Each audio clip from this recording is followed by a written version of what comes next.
Πώς ήταν η περιουσία του Αριστοτέλη Ωνάση? Όταν το ακούσεις θα μείνεις άφωνος.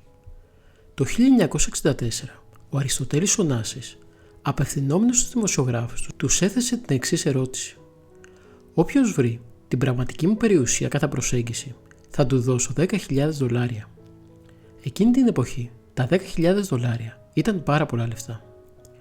Αυτό είχε ως αποτέλεσμα να δεχθεί μέσα σε ένα μικρό χρονικό διάστημα χιλιάδες επιστολές δημοσιογράφων από όλο τον κόσμο, όχι μόνο από την Ελλάδα.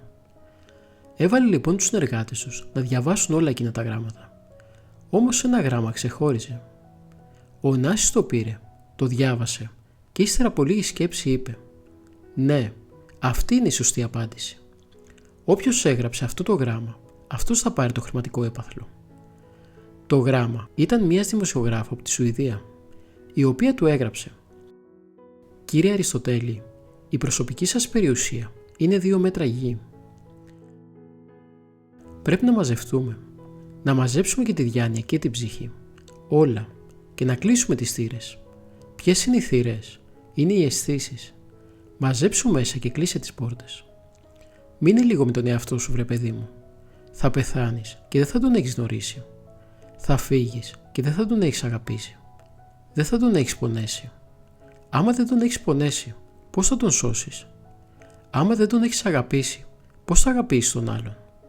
Δεν λέει ο Κύριος, αγάπα τον πλησίον σου ως σε αυτόν? Εκεί, μέσα σου αρχίζει η δουλειά. Μην επιθυμείς περισσότερα για να μην τα χάσεις όλα. Όπως τα λιοντάρια, όπως οι ελοπαρδάλεις, όπως οι αρκούδες, όταν περιοριστούν και φυλακιστούν στο σκοτάδι, ανάβουν το θυμό τους και μεγαλώνουν την οργή τους. Έτσι ακριβώς και ο πλούτος, όταν κλειστεί και παραχωθεί, βρυχάται πιο δυνατά από το λιοντάρι και ταράσει πάντοτε το εσωτερικό σου. Αν όμως βγάζεις τον πλούτο από το σκοτάδι, από τα αθέατα μέρη όπου τον φυλάσσεις και τον διασκορπίσεις στα στομάχια των φτωχών, το θηρίο γίνεται πρόβατο. Ο εχθρός γίνεται προστάτης. Ο σκόπελος λιμάνι και το ναυάγιο γαλήνη. Κάτι ανάλογο θα δεις και στα πλοία. Όταν το φορτίο είναι πολύ βαρύ, βυθίζεται το σκάφος στη θάλασσα και ταλαιπωρείται. Όταν όμως είναι κανονικό φορτίο, το πλοίο γίνεται καλοτάξιδο. Επίσης κάτι ανάλογο συμβαίνει και στα σπίτια μας. Όταν συγκεντρώσεις χρήματα περισσότερα από την ανάγκη σου, ένα μικρό φύσιμο του ανέμου και η τυχαία περίσταση από προσδόκητα πράγματα βυθίζει αυτό το σκάφος. Αν όμως αποθηκεύσεις τόσα όσα ακριβώς απαιτεί η ανάγκη, ακόμη και καταιγίδα να ξεσπάσει, εύκολα διασχίζεις τα κύματα. Μην επιθυμείς λοιπόν περισσότερα για να μην τα χάσεις όλα, ούτε να συγκεντρώνεις περισσότερα από όσα χρειάζεσαι, για να μην χάσεις και αυτά που σου είναι τελείως απαραίτητα. Ούτε να ξεπερνάς τα καθορισμένα όρια, για να μην στερηθείς όλα μαζί τα υπάρχοντά σου, αλλά να περικόπτεις το περίττο και να πλουτίζεις με τα αναγκαία. Δεν πρέπει να κλαίμε όταν παθαίνουμε κάτι κακό, μα όταν κάνουμε κάτι κακό.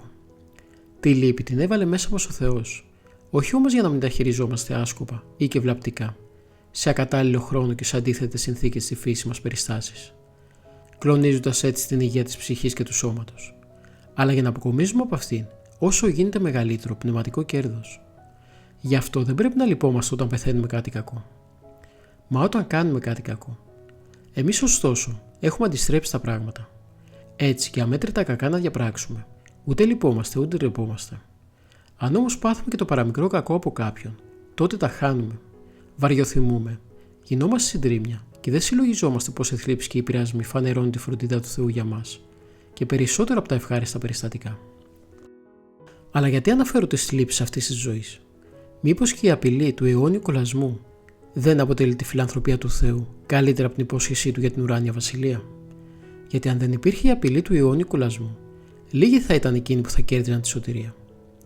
Δεν είναι βλέπεις αρκετή για μας τους δράθυμους η υπόσχεση των ουρανίων αγαθών. Ο φόβος της κόλασης πιο πολύ μας παρακινεί στην αρετή. Γι' αυτό λοιπόν υπάρχουν η λύπη και η αθυμία. Όχι για να μας κυριεύσουν όταν πεθάνει ένα αγαπημένο μας πρόσωπο, ή όταν χάνουμε χρήματα, ή όταν δοκιμάζουμε κάποια αποτυχία, αλλά για να μας βοηθούν στον πνευματικό μας αγώνα. Ας λυπόμαστε όχι για τη θλίψη ή τη βλάπη που μας προξενεί κάποιος, αλλά για τις αμαρτίες μας, με τις οποίες λυπούμε το Θεό. Γιατί οι αμαρτίες διώχνουν μακριά μας το Θεό, ενώ οι θλίψεις που δοκιμάζουμε από άλλους ανθρώπους τον κάνουν να μένει κοντά μας ως προστάτης.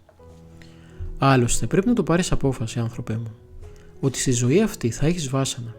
Θα έχεις δοκιμασίες και θα έχεις προβλήματα. Θα έχεις πολλούς πειρασμούς. Πρέπει να τα αντιμετωπίσεις όλα με γενναιότητα, χρησιμοποιώντας ως όπλα την πίστη, την ελπίδα και την υπομονή.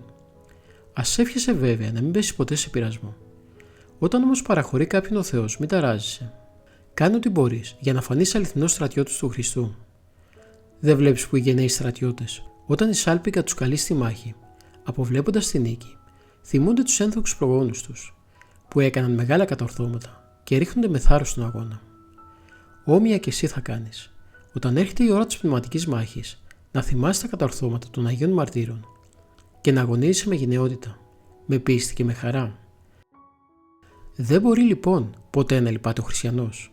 Μπορεί, αλλά μόνο για δύο λόγους. Όταν ή το ίδιος ή το πλησίον του έρχεται σε αντίθεση με το Θεό και το Άγιο θέλημά του. Δεν πρέπει επομένως να στεναχωριούνται και να θλίβονται εκείνοι που κακολογούνται, μα εκείνοι που κακολογούν. Γιατί δεν θα απολογηθούν οι πρώτοι για όσα λέγονται σε βάρος άλλων. Αυτοί πρέπει να τρέμουν και να ανησυχούν, γιατί αργά ή γρήγορα θα συρθούν στο φοβερό δικαστήριο του Θεού, όπου θα λογοδοτήσουν για όσους κακολογίες χρηστόμησαν.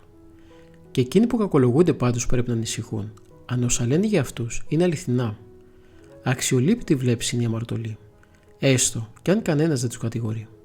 Αξιοζήλευτη απέναντίας είναι η ενάρετη, έστω κι αν ο κόσμος όλος τους κατατρέχει.